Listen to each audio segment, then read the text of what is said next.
In this video I have just made some Posh tomato ketchup.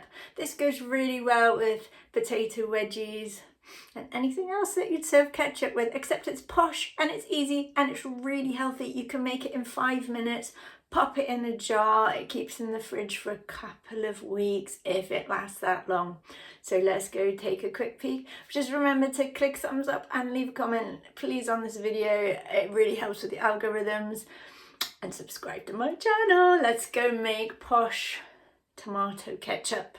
Okay, so you want 150 milliliters of passata. It's just basically sieved or strained tomatoes in a jar or a carton. If you can't get that, just use tinned tomatoes and blend them up. 2 tablespoons of apple cider vinegar, 1 teaspoon of sea salt, 1 teaspoon of ground coriander, 2 teaspoons of coconut sugar, 1 teaspoon of onion powder or onion granules, half a teaspoon of cinnamon, half a teaspoon of smoked paprika. Ridiculously easy. Give them a stir until everything combines together nicely. Bring it to the boil, let it cook for 5 minutes, then switch it off and it's good to go. You can serve it hot, you can serve it cold, you can put it in a jar with a lid on and keep it in the fridge for a couple of weeks and just dip in however often you like. And also you can put it in the freezer if you want to batch make it and make a lot and then just take it out as and when you need it. Here's the one I actually just made in that video.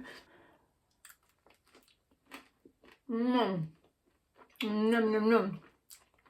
That is so good. Let me know if you make these, give me a thumbs up, leave a comment and ask any questions. Yum yum yum. Go enjoy. Yum.